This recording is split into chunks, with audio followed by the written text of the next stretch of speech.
Rooted in the confession of Isaiah 26:8, passion exists to glorify God by uniting students in worship, prayer, and justice for spiritual awakening in this generation. For 20 years, the Passion Movement has had a singular mission, calling millions of young people from across the live for what matters most, the name and renown of Jesus. Written by the Passion Generation, for the Passion Generation, our latest devotional, Simple Pursuit, a heart after Jesus. So the Simple Pursuit devotional is a devotional for students, by students. The content, 365 days of devotionals written entirely by people your age. I wanted to help write this devotional, really just to, one, address a fear of saying, I haven't fully gotten there yet, but I want people to know that you don't have to have all the answers or have it all figured out to share what Jesus is doing in your life. I think that the heartbeat behind this devotion was simply to just drop people off at the foot of the cross, to see Jesus for who he is, what he's done, and then in the shadow of the cross, seeing who we are. The 268 generation comes from a passage out of Isaiah, which the Lord is kind of calling people and saying, you are a chosen people, a royal priesthood, a holy nation. And so the definition to be a part of that generation, you are called to something greater, that you are chosen, and that there is hope for the future for you because the Lord is with you. My hope for this generation is just to rise up above all of the expectations that are kind of put on them from the rest of the world and see the power of Jesus. My dream for my peers as they read the Simple Pursuit devotional would be that they would dream bigger. As they read, I hope it stirs a passion that the Lord has something so much bigger. I think the Lord has magnificent plans when we say yes to him. Isaiah 26:8. Yes, Lord. Walking in the way of your truth. We wait eagerly for you. For your name and your renown. Are the desire of our souls.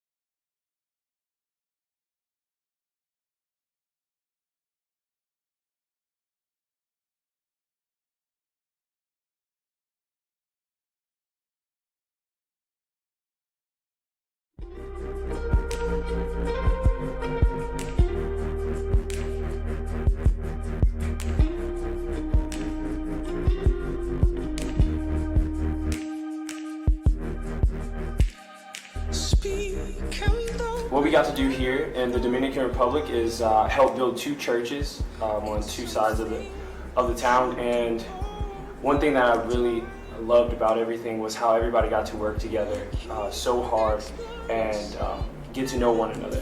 One thing that I really got from that, this being my first mission trip, is no matter how many mission trips you've been on, you can all relate because of the same truth that the gospel gives us, to go on that same mission.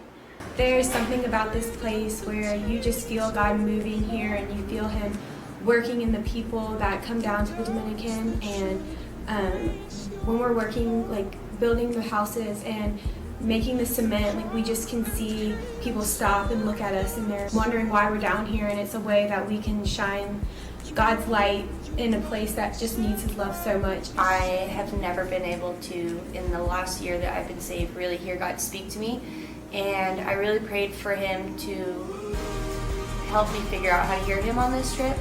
And there was a situation that happened prior to the trip that I prayed about the first night, and that next morning, quiet time, He just directly answered my prayers and responded to the questions I had and opened my eyes to everything through reading His Word, which is something that's never happened to me before, and it was really cool to have Him be so present in that situation. Going into this, I had a lot of thoughts of how can I possibly take anything that happens here and take it back to Atlanta. And all throughout the week, God just really spoke to me that He wasn't asking me to build a house every week. He's not requiring me that I bring somebody to Jesus on the daily. He's just asking me that every day that I show up to do whatever I'm going to do, that I give 100% in whatever that is, just to bring glory to His name. Through the depression that I've been suffering from the last couple of years, I have not been able to see the beauty in a lot of things. And just being in the Dominican Republic where people don't have much, and they use tin and brick to build these houses and paint them purple and orange and make everything so beautiful, He really showed me what I have back in the United States compared to what other people have, and just really pushed me to acknowledge the beauty that's right in front of me that I wasn't really seeing before.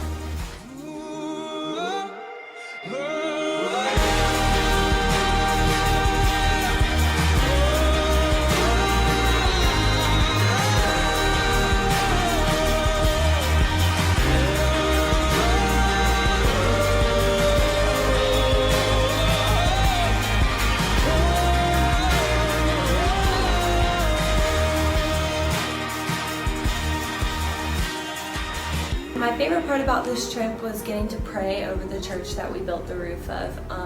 A lot of the times we like to look at the things we built and say, like, look what I did or look what we did together, but really it's look what God did. Look what God did for us and helped us to do.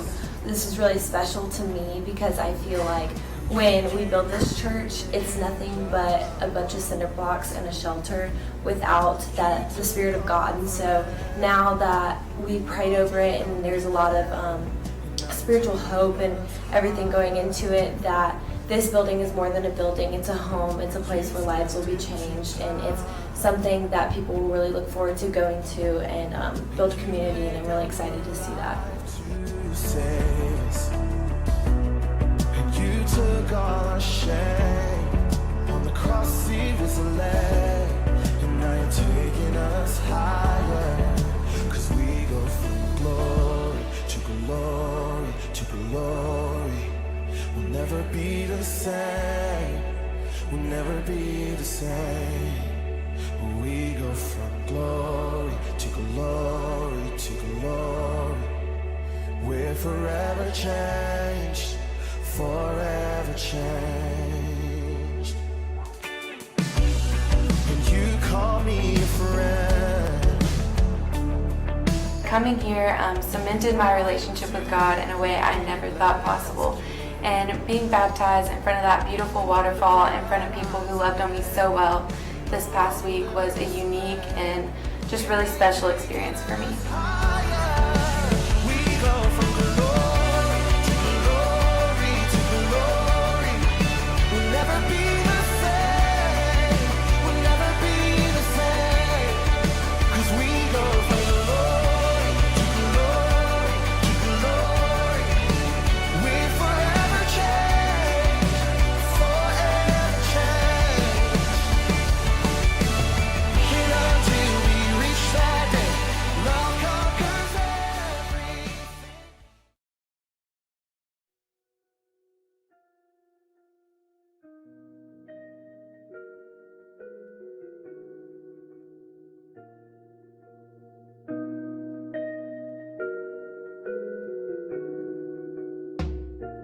Feel you get closer now, closer than you've been, but I need you in my arms, my eyes, my soul, my sunlit skies. Yeah, I need you in my arms now, closer than you've been. I need you in my life, my eyes, my soul, my sunlit skies. Just a quick wick, summer flame burning in the glass. Got it dead down low to stay lit. Crazy, can't stay long, and you wanna move fast, but good things take quit. Give me your devotion, baby, and the simple charms that thrill me so good. Feel the race of our hearts, strip the paint from the cars, steady as we move. Don't got money on my mind, go and search my thoughts. Only green on the river banks. Throw my pennies on your line to fill you up. Pour my love down to make it rain. 'Cause I need you in my arms, my eyes, my soul, my sunlit skies. Yeah, I need you in my arms. Ooh, feel you get closer now, much closer than you've been, but I need you in my arms, my eyes, my soul, my sunlit skies. Yeah, I need you in my arms now, closer than you've been. I need you in my life, my eyes, my soul, my sunlit skies.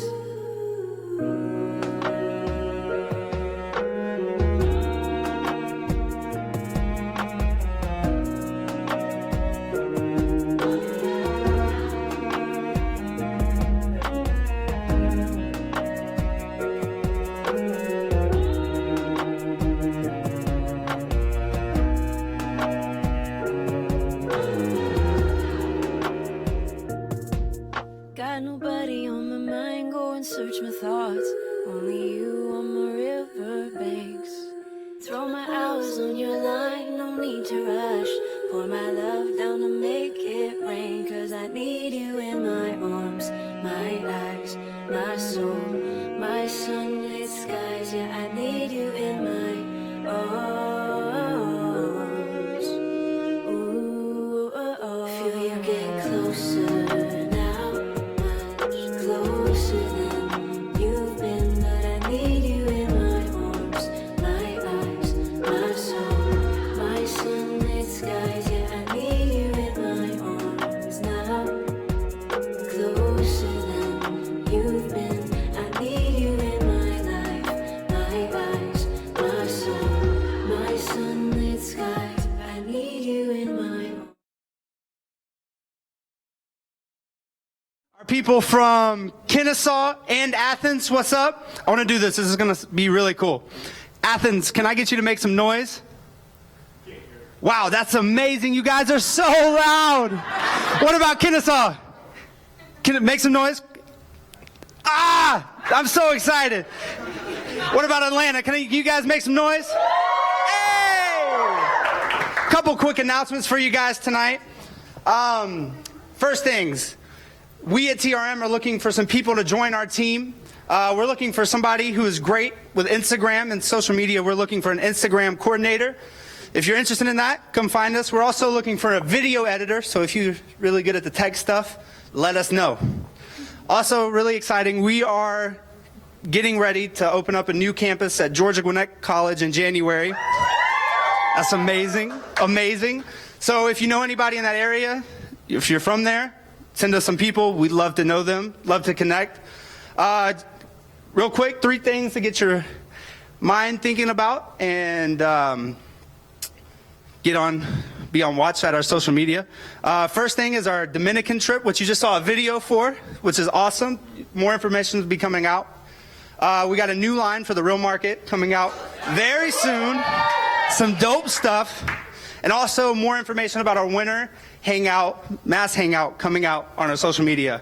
So be looking out for those things.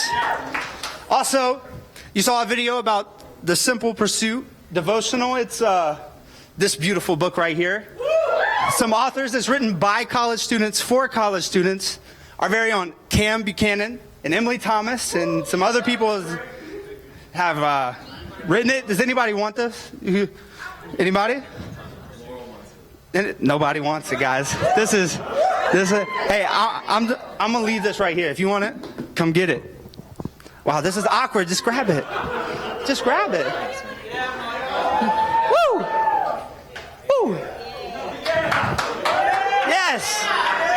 Hey guys, we are excited about conversations. We love these nights. We love just being able to come together in 3 different locations and have conversations that are important to us. During the conversation, while Nick is up here talking, if you have any questions, tweet us using the hashtag #TheConversation. We're going to do a question and response after. If you don't have Twitter, because if you're stuck in the Stone Ages, actually I don't have Twitter. It's not currently on my phone, so that's lame. You can email us at info@therealmovement.com. Without any more things, let's welcome up Nick and let's get this conversation started. Woo!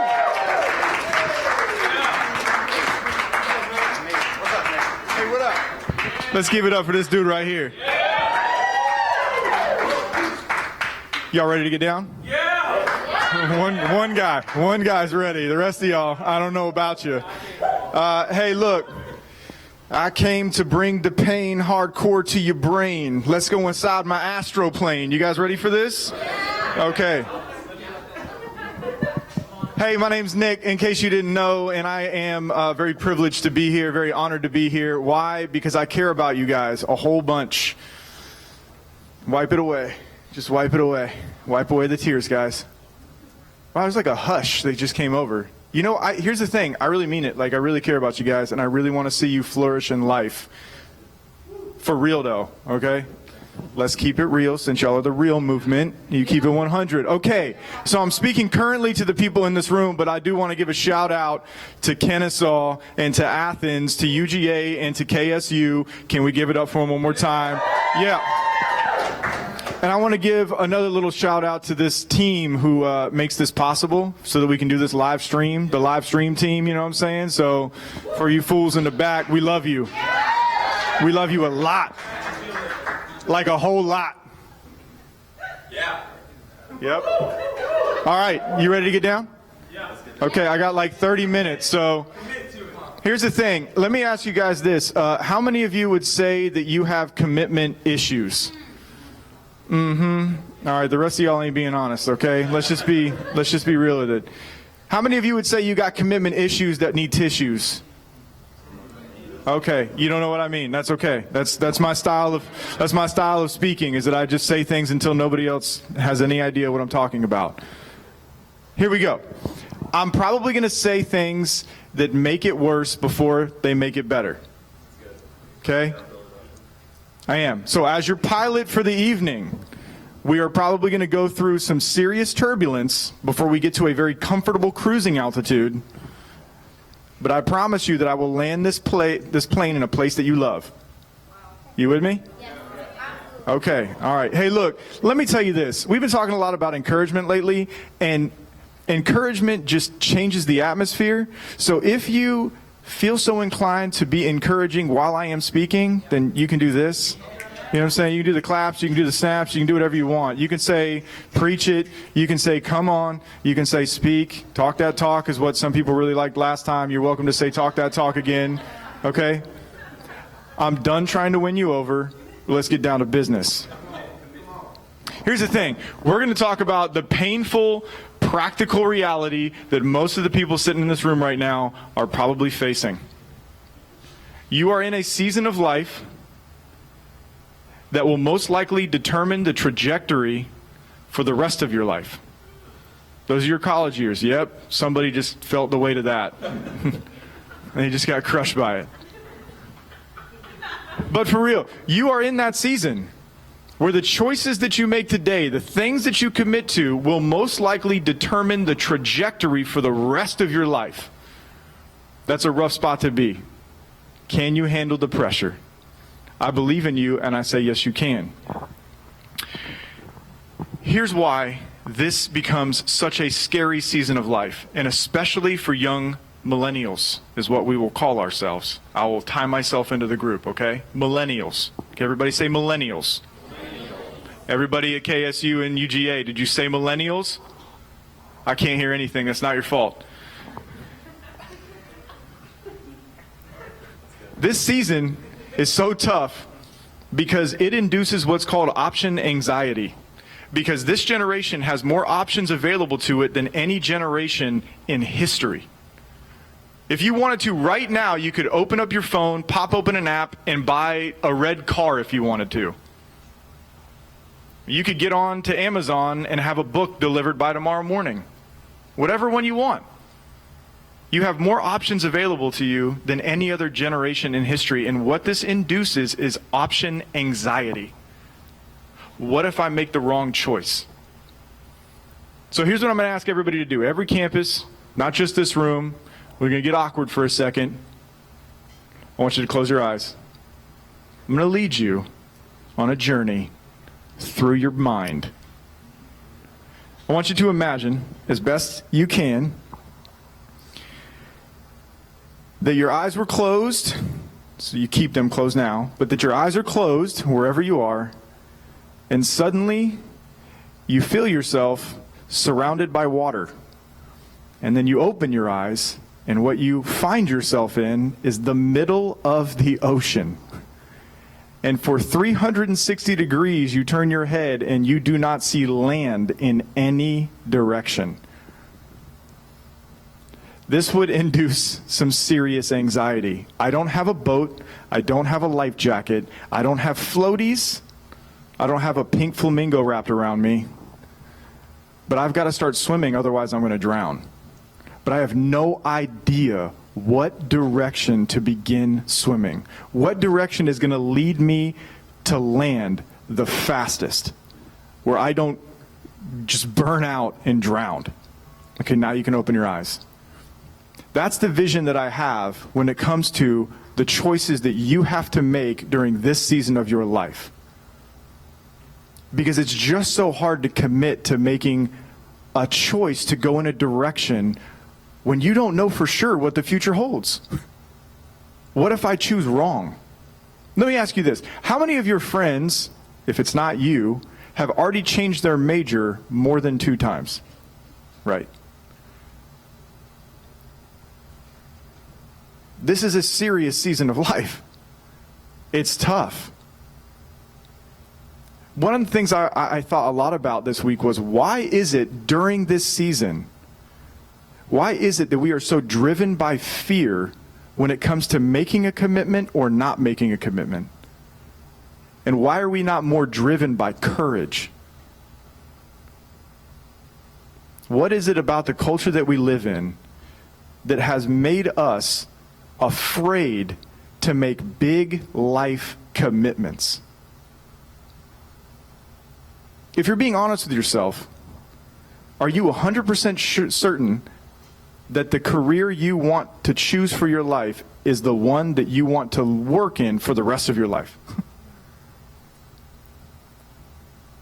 Does the idea of marriage sort of make you uneasy? All right, well, got him. You're welcome. The fear of making the wrong, irreversible choice at this season is so powerful. It can be so overwhelming. But there are ways to work through that. And most of us suffer from one of 2 things. Either the lack of commitment, and it rules how we make choices, or overcommitment, and it rules how we make choices. And what we want to go after tonight is how to make safe, healthy commitments that lead to growth. So if you want to write something down, write this down. Commitment is the breeding ground for growth. Commitment is the breeding ground for growth. And here's why I say that. Because nothing happens in life unless commitment has happened. Because commitment leads to achievement. Nothing starts, nothing continues, nothing finishes without commitment. Apart from commitment, nothing. If you've achieved any goal in your life, it's because you made a commitment. You committed to follow through, and then you finished because you were committed to do that. So nothing in life happens without commitment. You with me? All right. So how many of you would say that you're confident 100%, you never deal with insecurity, you never deal with fear, no hand is raised? I doubt it's happening at either one of the other campuses. We all struggle with confidence. And here's the crazy thing. Confidence is built by nothing greater than achievement. Achievement is the greatest builder of confidence. Message. We can all go home now. I'm going to close my laptop. Achievement is the greatest builder of confidence. And nothing is achieved without commitment. Good? Sweet. I love it. I'm going to tell you guys a story. I was an Apple manager at the Apple store back in the day when I first started. They had this little kids table in the back. It was like a square table, kind of low to the ground. You could tell that it wasn't made for adults. And they had these little seats there. And then they have, at 4 sides of the table, 4 different stations, each with an iMac at the time. And kids could walk up to the first station if the table was empty. They'd sit down. They'd look on the screen, and what they would see are like 20 different games that they could start playing. The kid would pick a game. The kid would start playing. And what I would watch happen is 3 different types of kids playing the games at this table. I'm going to talk you through the first one. The first one would sit down, start playing a game, and then as soon as the game got hard and they couldn't make it to the next level, they would get super frustrated. They would look up and remember that there were 3 other stations, so they would quit the game they were currently playing, move to the next seat, and start playing another game. And then as soon as that game got difficult to play, they would stand up, find the next station, move to that, and start playing that game. And what do you think happened after that? They would do it again on the 4th one, and as soon as the 4th one got frustrating for them, they would quit, game over, leave the table. I don't know if that sounds familiar to anybody, but the kid was just a quitter. Over and over again, he would sit down, play a game. As soon as it became hard, he would quit and move on to the next thing. Why? Because he had another option. And what would happen if we took away the other 3 iMacs on the table, and he only had that one? And he had to figure out, if he wanted to play, he had to figure out how to stay committed and not give up. What would happen? So the next kid would come. He'd sit down. This kid I was like envious of, because this kid was rock star. As soon as the game became frustrating, he would get a little frustrated, but then he would lean in and he'd start playing the game even harder. He'd start back over again and go through the same level until he beat the level and he would make it to the next level. He had the determination, he had the tenacity to continue playing the game until he made it to the next level. I wanted to be that kid so bad, because my track record before Apple was I didn't have a job for longer than a year. And that's embarrassing, but it's true of my past. Fortunately, my past doesn't define me, just like your past doesn't define you, and here we are. Good? Okay, all right, good, thank you. One person is still with me. I know it's late, you guys. It's a Monday night. You probably had a banging weekend, and here you are trying to learn and get better at life. And the rest of the people who didn't show up, we're going to be ahead of you. Good. Sweet. It's good. So the first kid would somehow half-heartedly commit. He just wanted to play the game. He just thought it was fun. As soon as it became difficult, he quit and gave up. The second kid did not give up, made it through from one level to the next. He would break through. The third kid was the kid who I learned the most from. Because the third kid was the one who sat down, and as soon as the game he chose became a little bit difficult, he pushed himself back a little bit from the table, and he looked this way, and he looked that way, and he made eye contact with me, and he said, "Can you help me?" And I was like, "Yeah, what's going on?" He's like, I don't know how to do this. And I was like, "Well, let's figure it out together." And sure enough, I was able to help him. But guess what? He made it to the next level. What one of those three types of kids are you when it comes to making commitments? Are you the quitter?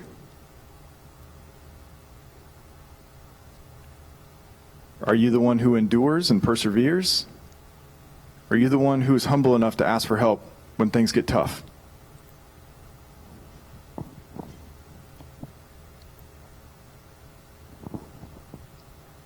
Commitment separates dreamers from doers.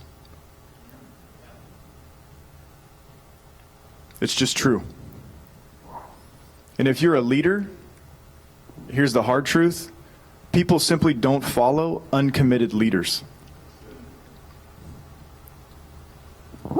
Like, don't be fooled, okay? We see when we look out at the sports world these people who are free agents and they jump from one team to another and it looks like they just got the sweet life. Don't be fooled. They do not grow themselves or anyone else around them. And they actually prohibit their teams from being able to grow as much as they have the potential to if people would stay committed for longer periods of time. No matter what, whatever you choose in life, no matter how easy it looks before you actually start living it out, you will come up against adversity, you will come up against hardship, difficulty, opposition, obstacles. It's going to get hard. Something that I try to walk my team through, which is a really difficult thing, and that we have to do over and over and over again, is that whenever a team of people get together, they walk through 4 stages. The first stage is called forming. When teams form, that's the beginning stage of a team. They form. So they walk through forming. Right after forming comes storming. The very next thing after a team forms that happens is a storm. What do I mean by that? That's where people start having all kinds of friction. They're butting heads, they're disagreeing, their preferences don't line up, their values may disagree a little bit. Something's not working. There's all this tension and this friction. It feels like a storm. I cannot tell you how often people walk away from a team as soon as that happens. And they go, this obviously wasn't the place for me. Why? Well, because it's uncomfortable. It's difficult. It wasn't what I expected. It's not meeting my expectations. It's discouraging. I don't like the people. I don't prefer this, that, and the other. Well, what? You go through a storm together. The people who make it through the storms begin to do what's called normalizing. So you normalize. So you form, storm, normalize. Forming, storming, norming. That's the way I say it, so you can remember it. Okay, forming, storming, norming. Then you get to the place called performing. And that's where results are achieved. Yeah? Sweet. Free agents don't make it there. Free agents, as soon as they're on a team and it starts to have friction and people don't like them a little bit, they're like, I'm just going to go to another team. You want to make it far in life? Don't be a free agent. You want to see your dream achieved and realized? Don't be a free agent. Be committed. The happiest, most joy-filled, most fulfilled people on this planet have committed themselves to a cause and a mission greater than themselves, or they've committed themselves to follow a person. But that's commitment. It ain't easy. Nobody said it was. Don't be fooled. Let me tell you how uneasy commitment is. So about 7 years ago, I got married.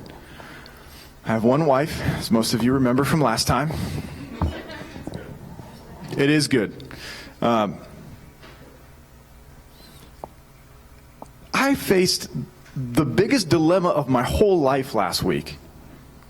My father-in-law, Mr. Ferrari, yep, I'm not even joking, that was his last name. I wanted it. I fought with my wife for about 6 months before we got married. I was like, I am taking that last name. In Georgia, we do not have to petition for me to change my last name to Ferrari.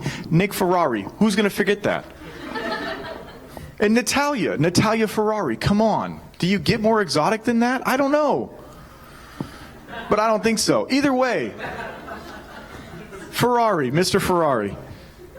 His parents, the Ferraris, who are Brazilian and hardly speak good English, are the sweetest people on the planet, are celebrating 60 years of marriage. And both of them, this is going to blow your mind, have beaten brain cancer. The wife has beaten it twice. Crazy. And by the way, you come up to them and all they want to do is bless you. All they want to do is bless you. God bless you. That was the worst accent, but that's what they say. But that's what they say, okay? That's what they say. And so, stay with me. 60 years of marriage. So what my father-in-law does is he takes all of his Sky Miles and he pays for round-trip tickets and hotels, everything. He covers the whole thing for me, my wife, our 2 sons, my wife's brother, his wife, their 2 children, he and his wife. And we're all going to fly up to Philly the middle of December and surprise his parents. Now, we're not the only ones who are going to be there. It's also his 2 sisters and their children and their children. And so for the first time in his parents' life, all of the family, all the way down to great-grandchildren, all of them are going to be there in Philly to celebrate their 60th anniversary. This is pretty rad, right? Oh, I can't wait. It's going to be so good. In July, my mom sent me an email and she said, me and your stepdad are going to be celebrating our 25th wedding anniversary this December. It's happening on December 14th. I was like, yeah, great. That doesn't overlap. And she was like, and keep the weekend of the 10th open because we're going to renew our vows. I was like, okay, cool. Then she sent some Facebook thing, and I don't really do Facebook very well. I'm not ashamed. I just don't do it very well. I get real distracted. I don't know. There's so much going on there, and it's crazy to me. It does not make me better. So she sends this invite on Facebook and is like, hey, here's what's happening, and I don't pay attention to it because I've already put stuff on my calendar for the weekend before, and I think this is just like a repeat of the invite, right? And so she calls me up, and she's like, okay, listen, so now it's turned into more than just renewing our vows. We're actually going to do a wedding. We're having an officiant coming who's been our friend for 10 years now. I would love for you to perform communion and get everybody involved. I was like, that's awesome, so cool, yeah. And then I was like, remind me of the dates again. And she says it, and I just start getting so frustrated. I'm like, you've got to be kidding me. You got to be kidding me, Mom. She's like, what? And I said, hold on, I got to find some stuff out. So I go back to my wife, and I start asking her questions, when is this happening? When are we going to be in Philly? And blah, blah, blah. And she's like, I just lose it. It's the same weekend. It's the same day. And I'm committed to something. And so I'm like, ultimate dilemma. Which one do I go to? This is my mom. She raised me. She fed me. When my dad left, she was the one who clothed me and made sure I had food. And this is my mom. On top of that, I was a jerk to my mom for so many years. I was like, I would love to go and bless her. And I mean, she prayed for me to have the relationship that I have with God now. She cared that much about me to put that much time and prayer into me and never give up on me, no matter how far I went. I want to be there. Nope. Why? Well, because you made a commitment. Well, what was my commitment? To put my wife before my mom. And so now I go back to my wife and I say, what do you want me to do? And of course she's like, well, I don't want you to leave Philly while we're there. And I was like, what? And I said, okay. And of course I'm go to ask all these mentors and what should I do? And every one of them was like, you got to put your wife first. That's what you chose. You made a commitment. Commitment's not easy. And a lot of times when you make a commitment, here's what you do. When you say yes to one thing, you end up saying no to a bunch of other things. That's another reason why we become so afraid to commit. Because what we inherently know is we're limiting our options. We're limiting them. But let me tell you something that is absolutely true that most of us fail to see at all times. While we may be limiting our options by making big commitments, we are lifting our life opportunity. We're lifting our opportunity in life to experience things that we wouldn't experience outside of making big commitments. And so people who are too afraid to make big commitments forfeit some of the experiences that those who are not get to experience. What you're looking at right now, the space that we're in, required big commitment on my part. And the kind of blessing that I'm currently experiencing in life by making this big commitment, I wouldn't have been able to had I not made the commitment. If I had said, I'm not sure. Too scary. Too much risk involved. What if I'm meant to go somewhere else? Here's something that the Holy Spirit said to me. He goes, you know what, I don't do anything with 1 foot in and 1 foot out. All in. You want to see me move? Go all in. Don't hold anything back. Another reason we inherently fear making big commitments is because we understand that life compounds. Life compounds on top of itself. The choices that you make right now affect what choices you'll be able to make tomorrow. That makes it hard. That doesn't make it impossible. But the choices that you make today affect what choices you'll be able to make tomorrow. It's like a choose your own adventure. Literally. Good? There's something I want to say to people here who can be a little indecisive, and what I would like to raise you up to do is influence others who have this problem of indecision, is to clarify something. Indecision is a decision. You decide not to decide. And what you're committing yourself to is to not make a decision, which means you don't move. When you commit not to commit, nothing happens. Congratulations, world. Good? All right. If you want to get anywhere worthwhile, you must be committed. You must make commitments. Don't be scared. All right, you're still with me. Good. So here's the question. Who are you? This isn't like an anger management moment, but who are you?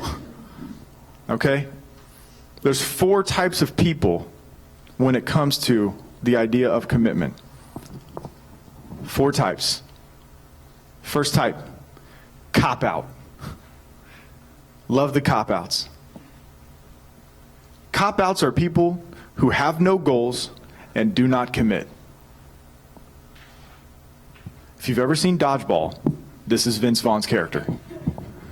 I found out that if you don't have a goal, you Google it later, it's fine. It's good.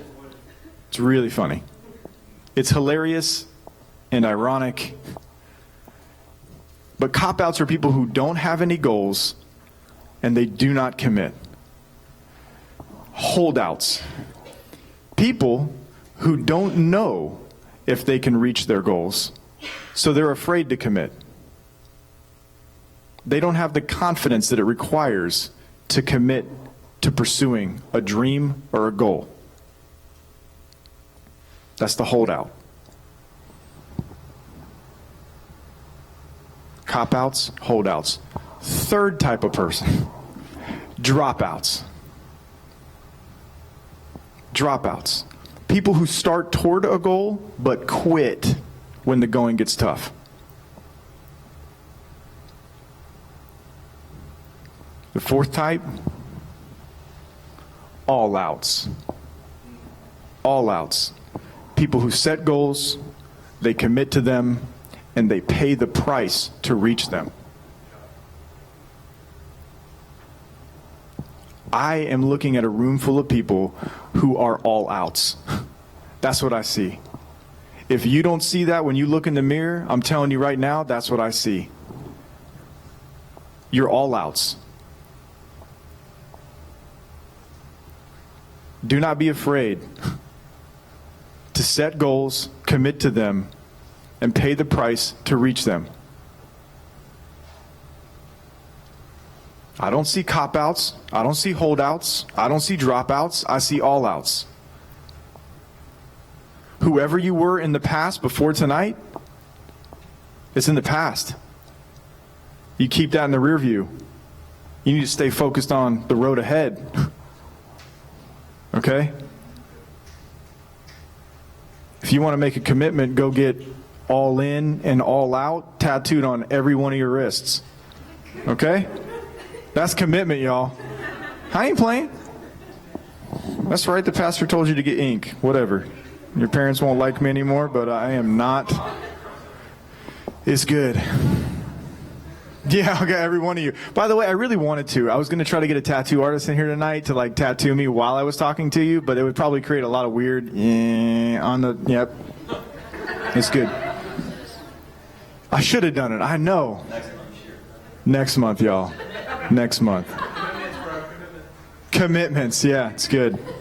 Try to get a tattoo to come in. Anyways, okay, here we go. Let's get practical just for a second. Because 3 things I want you to know about commitment. Where does commitment start? It starts in the heart. Commitment always starts in your heart. The issue is some people want everything to be perfect before they are willing to commit themselves to anything. How often have you heard somebody say, you know what, we really want to have kids, but we're just waiting for the right time. You know, we really want to get married, but, you know, we're just waiting for the right time. I really want to buy this thing, but, you know, I'm just waiting for the right time. I want to start this class or whatever, but I'm just waiting for the right time. Don't wait.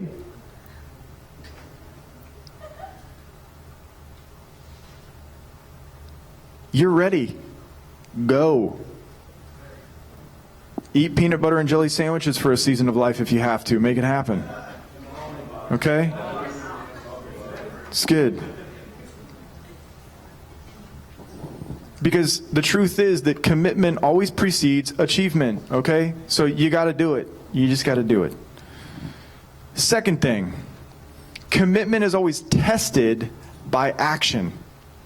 Talk is cheap. And you know that you are surrounded by people who constantly talk about things they want to do and never start doing it. Don't let that be you all out.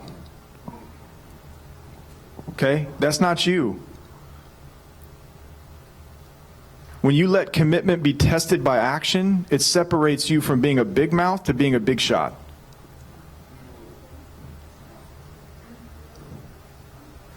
We all know when a big shot walks in the room. Because the big shots are the ones who took the risk and they followed through. And when the going got tough, they didn't give up. They worked hard. They paid the price. They sweat. They cry. I guarantee you this, you are going to make commitments in this life that will bring you to your knees if you're going to be able to succeed in them. But your willingness to get on your knees might just be the thing that carries you through. It might just be the thing that makes it possible for you to get where you want to go. Because sometimes getting down on your knees and weeping will refuel your tank like nothing else to help you keep going. So if you feel like you're on E, maybe it's time to get on your knee. Oh, I just made that up. That's a free one, y'all. That's free. That's free. Put it in the Simple Pursuit book. Reprint. Reprint. What's up? Passion, what about a partnership? What about I'm just kidding. Okay, so here we go. We're not ready. We are not ready. Trust me on that one. Y'all are doing big things. Big things popping, little things stopping. Okay. They're in college, okay? Look, commitment, last thing here, always opens the door to achievement. If you are currently trying to make something happen and it's not working and it feels like the doors are closed, try committing. Let me just tell you one little story about that. So this is the church home at the Fringe, and we had the opportunity to get a place that was a 5-minute walk from here and move my family into it right there on the Beltline, right over the little yard right there next to the skate park. It's called the Block Lofts. Place came up. It was available to us. Felt like a miracle for us to get into it. Suddenly it was out of our price range. Didn't know that you had to be making like 3 times the monthly rent to live there. I wasn't having that.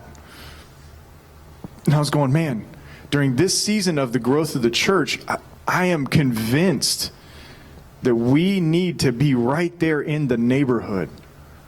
Like, God called us to be present in the neighborhood.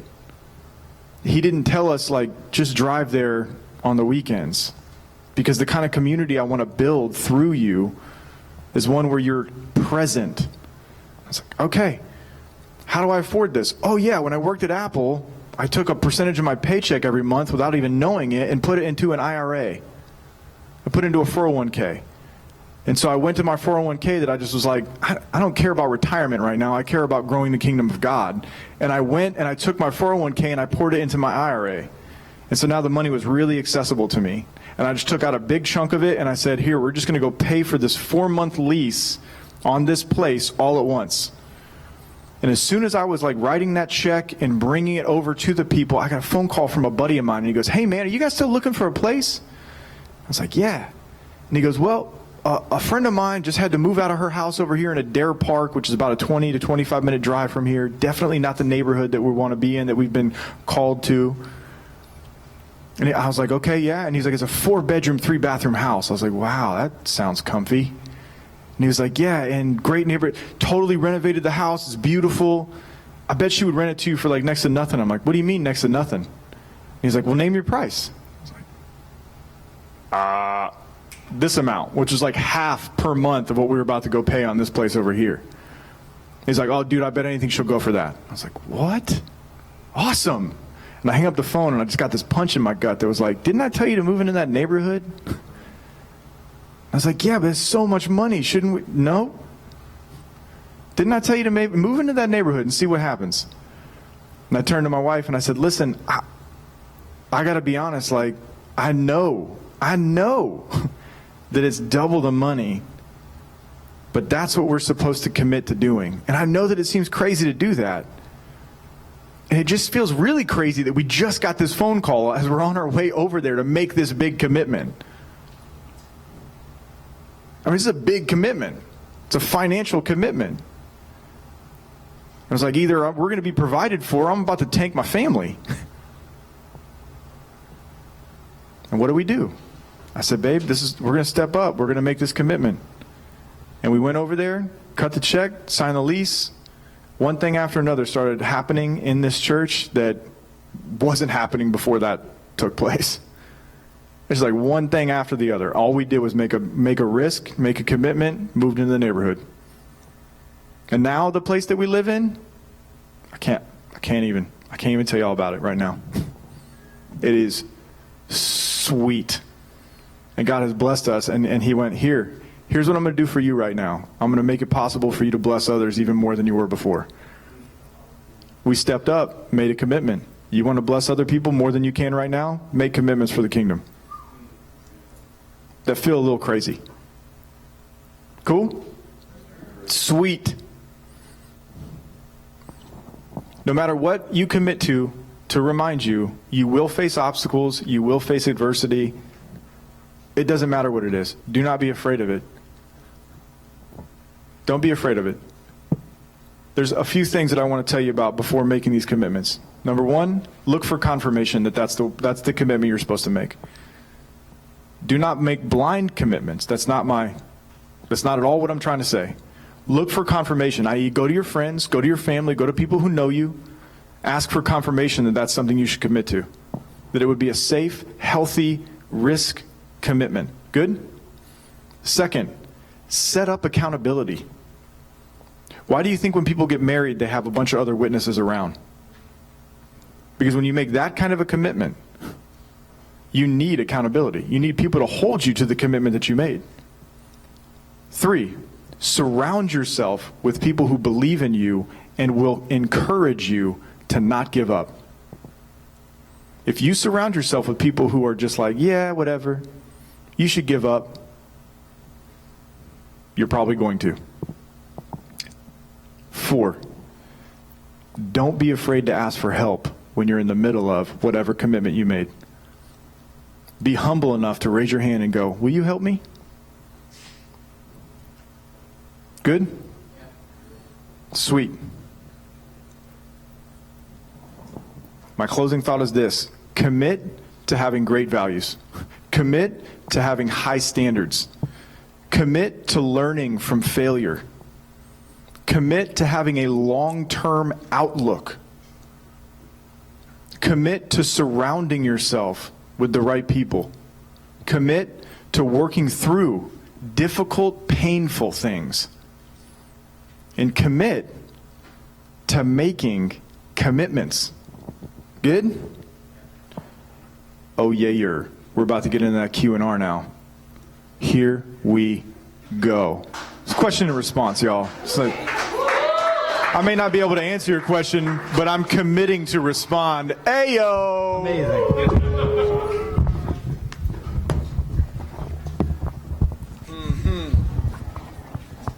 Hey, so thanks for listening to me. I hope that was helpful. Come on, let's give it up for Nick. Come on. Amazing. Truly an honor. Are we about to do a little Q&R right here? Yeah. Okay. Cool. So while we're setting this up, here's what I want you to commit to doing. Commit to not being as cheesy and corny as I am, okay? Because that'll be better for you in life. Let me be honest. Here's why I'm so cheesy and corny is because my sense of humor is so dark that it's just inappropriate when I got a microphone in my hand. And so I basically compensate with cheesiness and corniness, and that it's my struggle, y'all. Struggle's real. I get that. Good. I'm right there with you. Sweet. Surrounding myself with the right people. Come on. Hey guys, let's give it up for Nick. How amazing was that? Next. We have our first comment is from a tweet, and Dino, continuing from last week, wants to thank Michael Craig for not wearing his hat this week. Not really. I just thought it'd be a good add-in. He didn't actually say that. I know. Forgive me, guys. I'm committing to not telling any more lies. So we're going to open up in this room for questions, and Taylor Botcher's first. Okay, so if you've had issues in the past with other people committing to you, how do you suggest starting to work on committing to others? Because I know it's really difficult. I'm going to clarify before you. If you've had issues in the past with other people committing to you, yeah, like in a bad way? Like people don't commit to you. Okay. So like how do you go around and try to commit to others? Got it. So you are currently in relationship with people who are not loyal to you? No, committed? Like in the past, okay. I've had issues with people like committing to me, mm-hmm, and then them just kind of leaving. So like how Got do it. I now in turn be better at committing to others? You don't want to repeat the past. Yeah. Like you don't want to, what's the word I'm looking for? Perpetuate that issue. Yeah, okay? You with me on that one, guys? Perpetuate? You guys can dictionary.com that one for me if you want. Are you asking what practical things you can do to make sure you don't do that to other people? How can I be better than them in that situation, and how can I be better than how I was in that situation? Cool. Here's what I would say is, in any relationship that you have, if you want to be better in commitment, take it slow. First things first, take it slow. When you jump in too fast to relationships with people and you give too much commitment, that's where overcommitment becomes the issue. And it can cause all kinds of problems. I was working at Apple with another manager. She's a young lady and had been dating her boyfriend for 10 years. And everybody was asking her, when are you guys going to get married? And she's like, well, we're waiting. And it was the same old story that you would hear anybody in that situation say. And finally one day it occurred to me, I said, you know what? I think we can help each other out. And she said, why? And I go, well, because I suffer from a lack of commitment. The people in my past have taught me how to not commit. Keep your options open. Keep your options open. And I know that's not good. I know I need to be more committed. And here's what I think you suffer with. You suffer from overcommitment. As in, like, you're committed too much to something bad. And all she did was start that relationship really fast, and it became really serious really fast, and then she didn't know how to get out of it. And so if you want to be committed in healthy ways, in functional, healthy relationships, you got to start slow. And get to that. You only commit to people as they earn your trust. Good. If you commit to somebody too much and they haven't earned your trust enough, that's a dangerous place to be. Right? And it's a tension that you have to manage. It's a gray area because you don't want to be the person who can't trust people. You're not able to trust people. But you don't want to over-trust people and then get walked on. Yeah. What if you're in that place where you can't trust people? How do you get out of that? Well, okay. Can I go into pastor mode? Is that all right with you? Okay.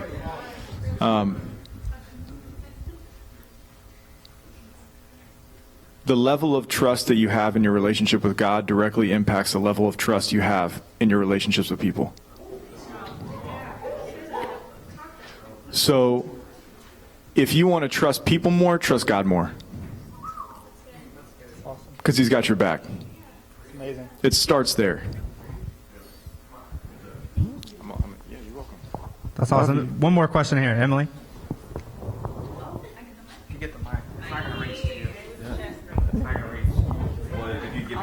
I'll reach over. Shorty. At what point would you say that it's okay to walk away from a commitment? Let's snap it up for that girl. Let's snap it up. E.T., y'all. E.T. It's that E.B. Thomas on Instagram, in case y'all didn't know. Go follow. You know what I'm saying?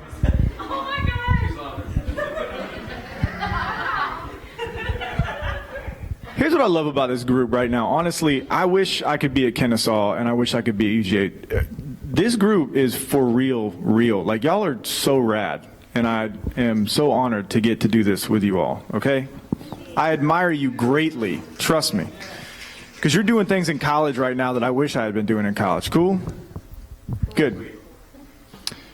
How do you know when it's the right time to break a commitment that you made? The best evaluation tool is it making you better or worse? The best evaluation tool you can have is it making you better or worse? If you can ask your friends who will be honest with you, or family who will be honest with you, painfully honest with you, whether or not you are a better version of yourself because of the commitment that you have made, and be able to hear and receive the answer no, then you can break a commitment and walk away. Because I guarantee you, if you're in something and you're committed to something, if it's a person, I doubt that person truly wants to make you a worse version of yourself. I doubt that that's their goal, or like consciously, intentionally, whatever I can do to ruin them, that's what I'm going after. It's like twisting their Machiavellian mustache, I'm going to do this. No, I bet they want to make you a better version, but you guys may just not be healthy together right now. And if it's a relationship thing, if it's a school thing, there's a whole bunch of factors that come into that. You know, if it's a job thing, there's a whole bunch of factors that come into that. One of the things to know is look for whether or not you get to be in a place of flourishing based on the commitment that you've made. If you make the commitment and too long goes on, and you see yourself move backwards and you're seeing other people move backwards and there's not really fruit to it at all, that's probably an indication you're in the wrong place.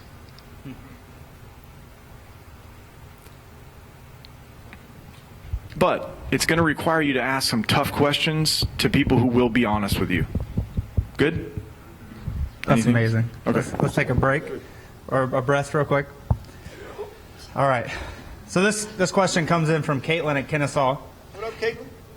How do I get over my fear of saying no to people?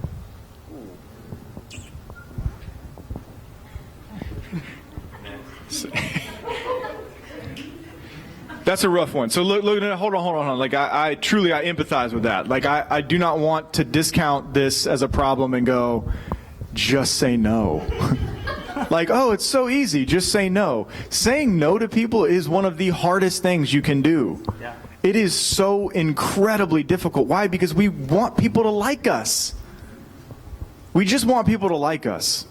And if you don't suffer with, like, what is it called? Approval addiction, then I want to meet you and I'd love for you to go ahead and write a book. And approval addiction is an epidemic.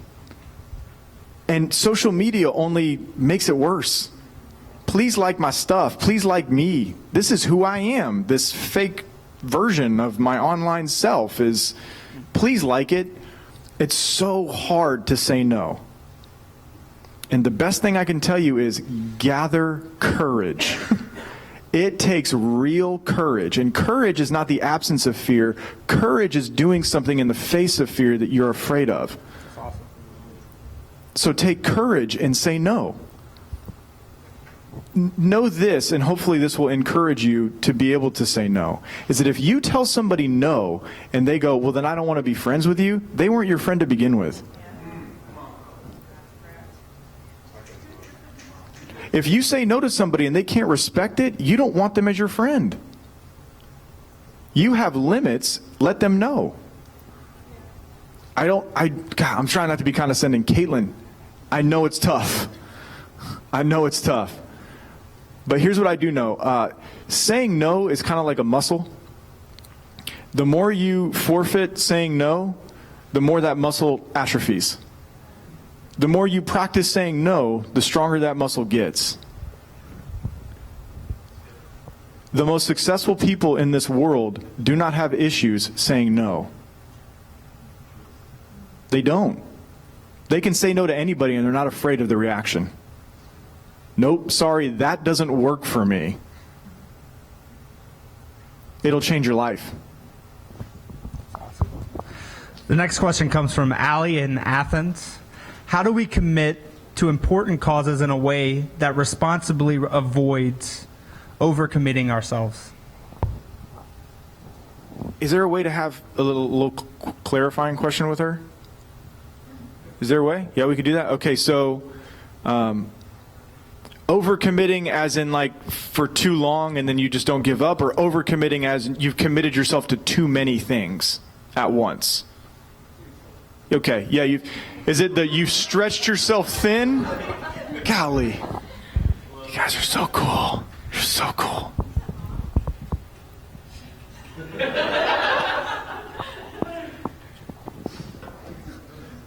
So yeah, well, maybe I could just answer both. No? Okay, I'll wait. I'll be patient. I'll commit to being patient.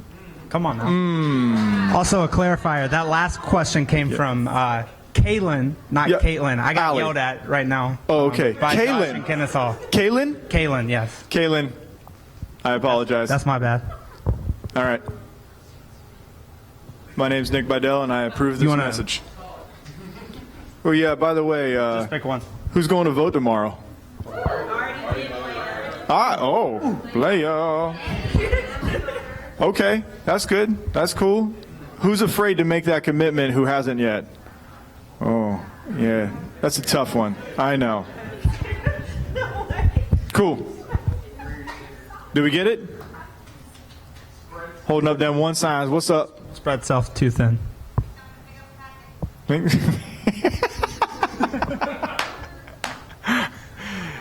Yo, I love it. Yeah. So it's spread self too thin. Okay. This is very important. You got to do the math. You got to do the math. You do not have more than 100% to give. Okay? I love when people say things like, you got to give 200% of your... That's not possible. It's mathematically impossible.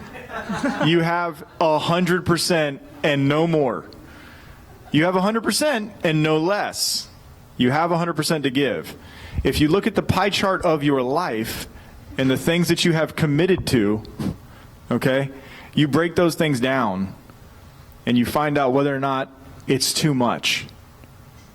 How much are you giving of yourself to those various things, and find out whether or not they're actually hindering you from being effective. So with all of this, there are gauges. Like you have to take time to intentionally take inventory of all the different things you've committed yourself to.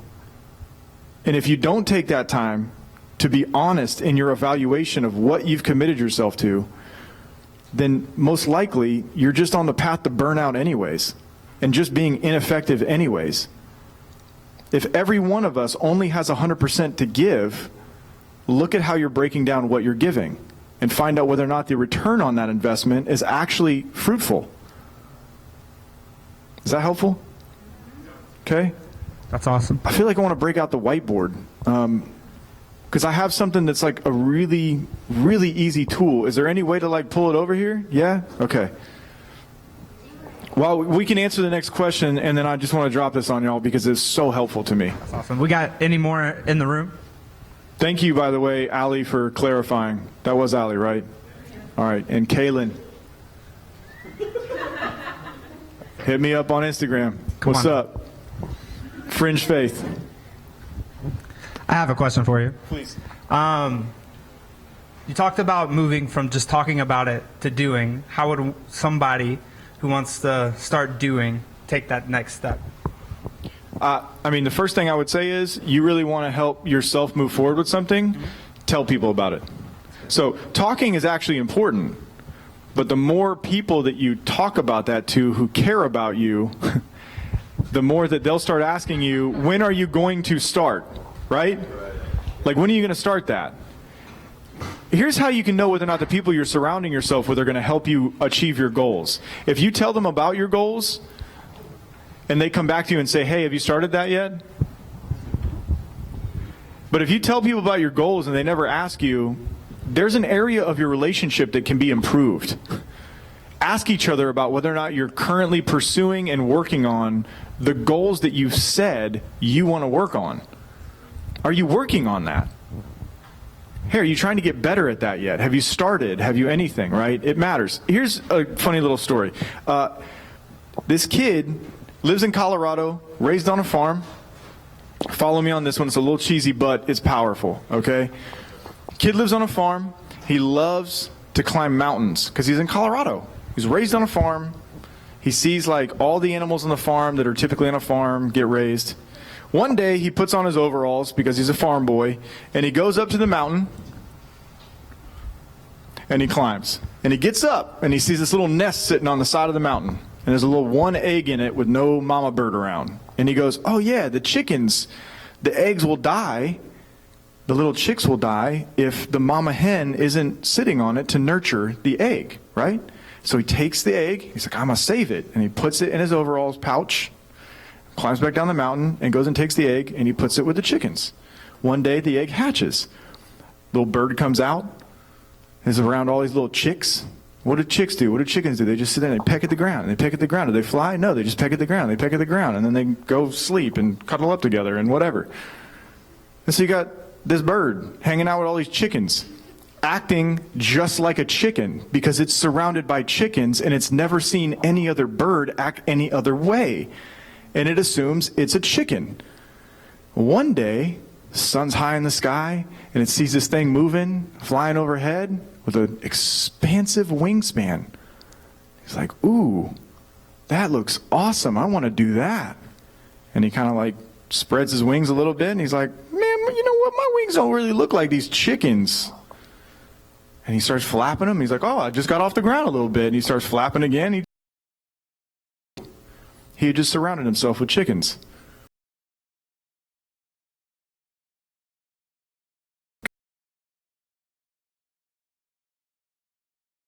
Find yourself not flying, it's because you're around a bunch of chickens.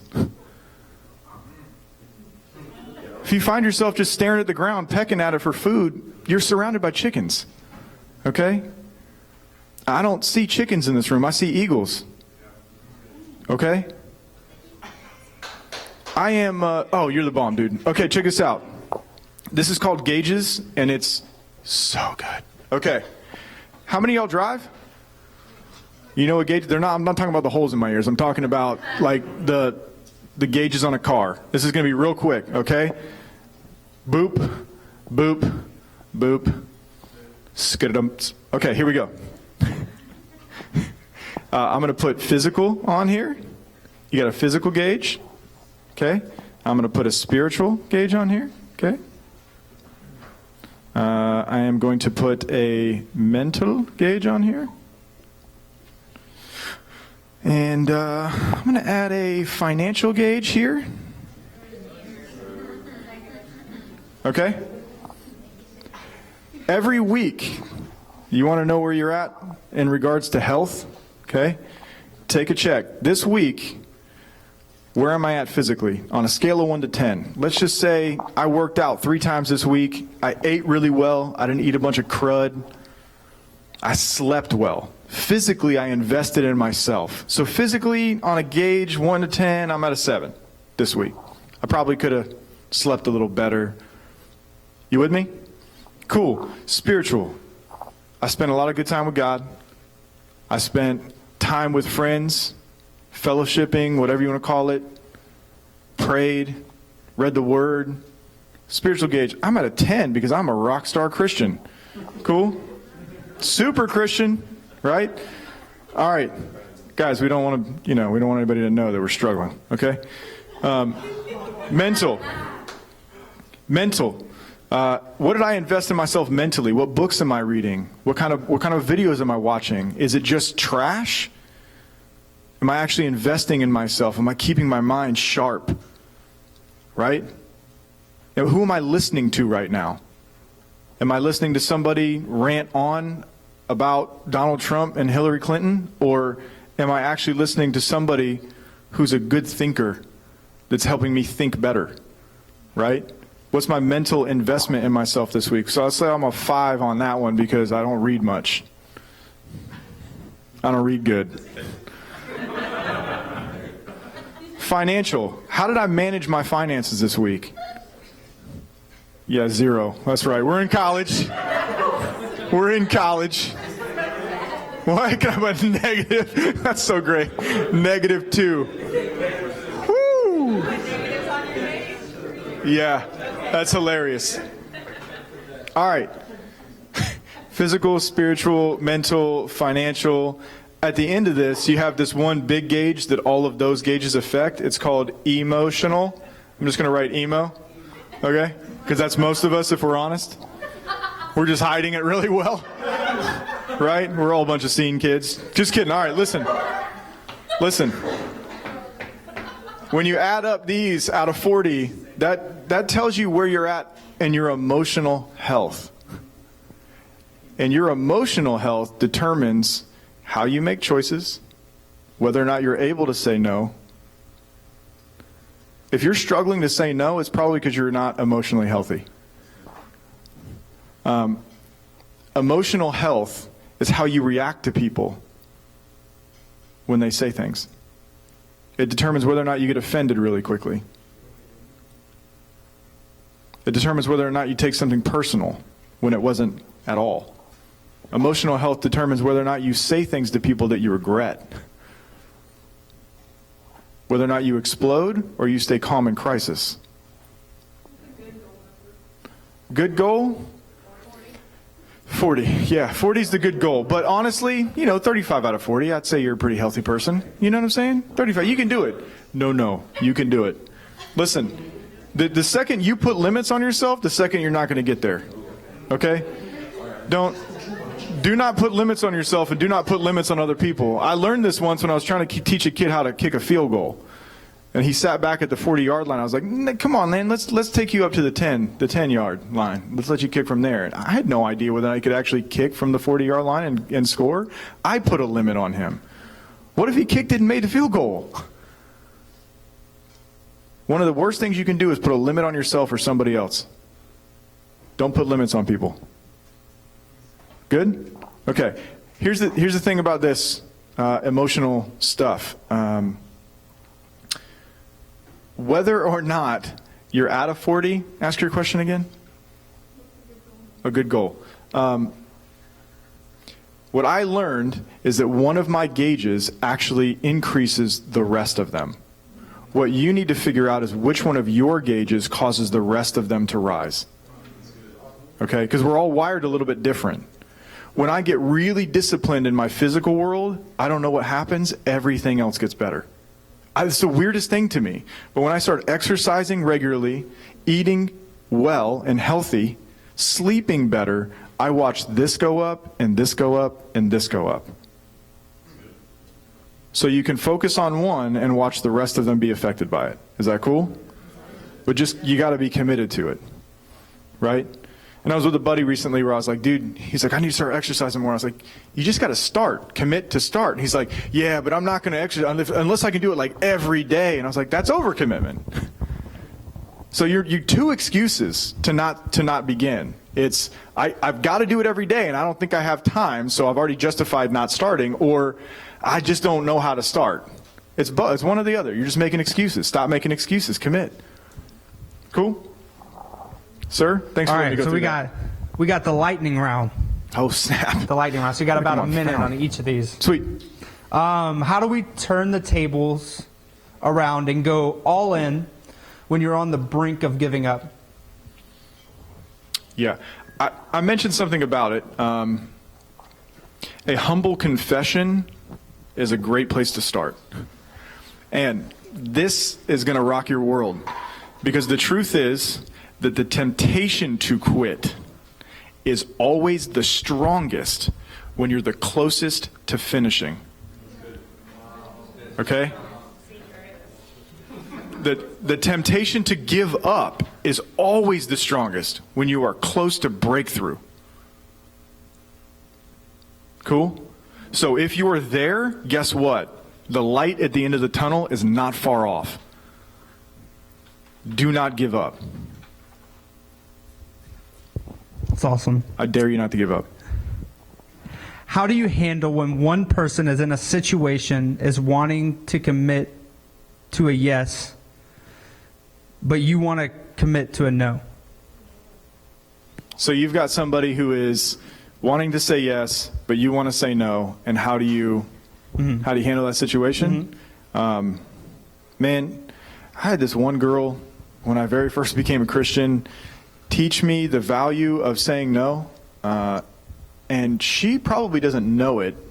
Like probably doesn't know what she did for me by giving me a hard no when I was really trying to say yes. But it changed a lot of things for me for the better. It was one of the most painful no's I'd ever heard in my whole life, but that pain was the catalyst for a whole bunch of breakthrough. And so if anything, what I would encourage the person who is wanting to say no to the person who wants to say yes, that is probably the best thing for that person to hear. Because the moment you begin to lead them on or drag it out, to help avoid pain for them, you're basically walking them through non-reality. It's like virtual reality, and you're going, hey, come join me in this unreal world. That's awesome. If a relationship commitment is fruitful for the other person but not for you, should you end it? Okay, this depends on something for a minute. And I'm going to talk to the people who have committed to follow Christ for the rest of their life. I talked about it yesterday. He said, I did not come to be served, but to, right. It was not real lucrative for him to be crucified. You know what I mean? Like that wasn't awesome for him. He wasn't like, all right, guys, yay. But he did it for the sake of many, right? He said he gave his life as a ransom for many. And if you committed to follow him, then there will be times where it is appropriate for you to give something up so that somebody else benefits, because that is sacrifice. And you cannot be a Christian if you don't sacrifice. If you call yourself one and you're not making sacrifices, you want to see your spirituality get lit just 1 degree hotter, go sacrifice something. And see how God blesses you. That's awesome. Do the benefits that come from a commitment always outweigh the sacrifices that have to be made? Do the benefits that come from commitment always outweigh the sacrifices that have to be made? I don't know if always is the right answer, but I would say most of the time, yes. Yeah. I mean, freedom, we say we live in a free country, right? Somebody pays the price for that. And freedom always comes at a cost. And there are people who serve in order that other people have a way of life. So every time I see a police officer, and look, I don't know where you're standing, I don't care who, I don't know them. What I do know is they deal with the worst of the worst on an everyday basis. And they work really long hours. And they deal with people who are not nice. And are really pretty rude to the police officers very often, right? There are corrupt people in this world, not just corrupt police officers. There are corrupt people. And the people who serve our country, like that's what they signed up for, okay? And if they're still doing that, I thank them for it. I thank you for serving us because you are making it possible for me to live a little bit safer. That's awesome. You really are. I don't like that people drive on the road drunk. I don't like that people drive on the same road that I have my 2 kids in the back seat on at like 100 miles per hour and fly by me and like almost run me off the road. Like there are rules for a reason. There are laws for a reason. And somebody's got to enforce them. And so every time I'm around, and they get pooped on quite often, but we benefit from it. And they make that sacrifice. They put their life on the line often. Good? Yeah. Okay, I don't know. That's awesome. All right, we're going to open it up for one last question. This is the last call for questions in the room. Does anybody have anything? Okay, great. I have one last question for the night. Should we commit to our president tomorrow? This question comes from Dino at UGA. Man, Dino, we ran out of time, bro. I'm so sorry. I really wish we had time to answer that question, man. Here's the thing. Do we commit? Okay, again, I'm going to go back to you people who call yourself Christ followers, okay? Nobody gets into that position without God having put them there. Yeah. Okay? And if you're going to read what Scripture says and put it into practice, then yeah, here's what we should commit to. Whoever is there, we pray for them. Yeah. Whoever gets that title tomorrow, we should be praying for them. Okay? Because it's not like we have the perfect person, and no matter who has ever been in office, you look at the history of America, not one of them was perfect. We only had one perfect person in history walk this earth. Okay? And that's who we put our faith in. We do not fix our eyes on a political figure or a political system and then expect that we're going to flourish internally, right? Emotionally. We fix our eyes on Jesus and we put our faith in the promises that He has made, right? And so if anything, yeah, we commit to doing this. Whoever is in your proximity, love them and serve them as well as you can. Yeah. Okay? And whoever sits in the office of president probably isn't going to affect that. They're probably not going to affect how you love the people that are in your path, that are in your proximity. Whether it's Hillary or Trump or somebody who got written in, this Nick Bidell character from the Fringe ATL, you know what I mean? Like, whether it's that, it doesn't matter who it is. It doesn't matter if it was a pastor of a really great church. Like, if Carl Lentz tomorrow got elected president, it wouldn't change how you're able to love the people around you. You decide how you love people around you. You decide how you live and act and behave and interact with the society around you. And all I can say is, as far as the president goes, nobody in this room needs to be afraid of who's going to be. Nobody. You do not need to fear who is going to be president tomorrow. What our culture wants everybody to be wrapped up in is fear. Because fear will paralyze you. I go back to the very first image that I tried to paint in your mind of being out in the middle of the ocean and not knowing which way land is. That fear can be paralyzing. That option anxiety can be paralyzing. And you don't move and you drown. Game over. So do not be afraid. I'm doing my studying right now for like the Christmas series we're going to be doing. And every time an angel speaks to somebody, the first thing they say is, do not be afraid. And that's true all in Scripture. Every time an angel speaks to a human, every time heaven touches earth, do not be afraid. That's the greeting. Salutation, do not be afraid. Don't freak out. That's awesome. Hey, guys, let's give Nick a big hand. Come on. Amazing.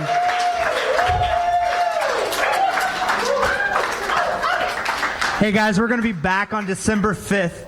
We're going to be hitting the topic of guilt and shame. It's going to be real.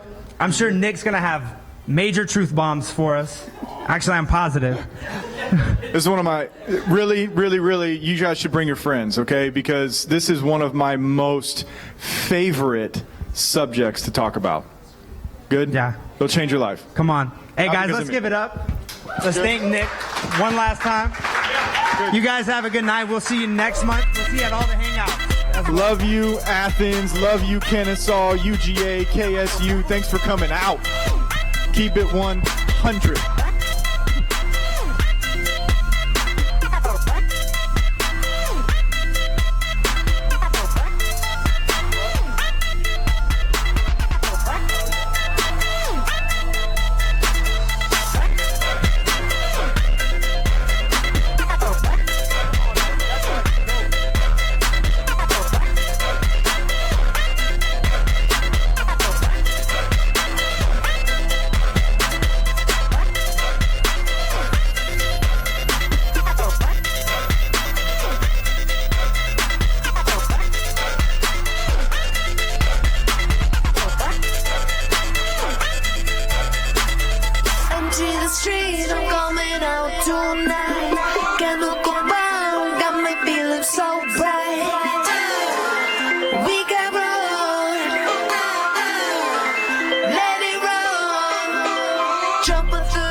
Jump a third rail. take flight. Chemical bomb got me feeling so bright. We get more. Let it run.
Do you remember when we felt so free? Boys like you and girls like me. 1,000 summers in the memory. Boys like you and girls like me. We felt the dawn is what you said to me. Boys like you and girls like me. How can they know just how it felt to be? Boys like you and girls like me. Electricity is burning down. Can you hear that sound? How much we're burning up. Still if I close my eyes, I can taste it. I erase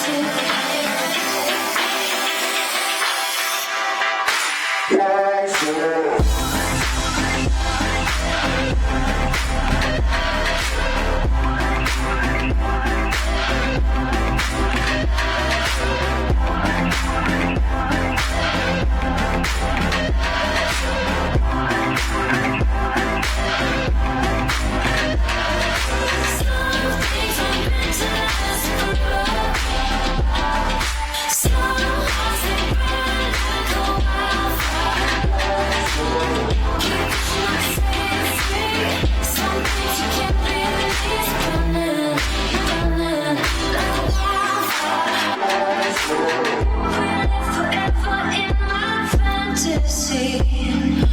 Boys like you and girls like me.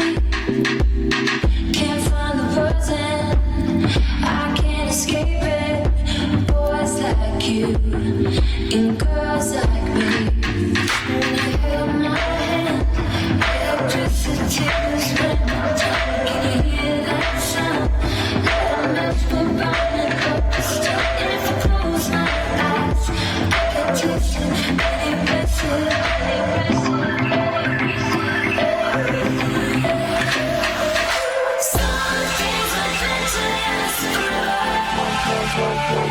Some hearts they burn like a wildfire, wildfire. Some hearts are meant to last together. Some hearts they burn like a wildfire, wildfire. Keep pushing, I can set it free. Some things you can't release, burning, burning like a wildfire, wildfire. Keep pushing, I can set it free. Can't stop the memories burning, burning like a wildfire.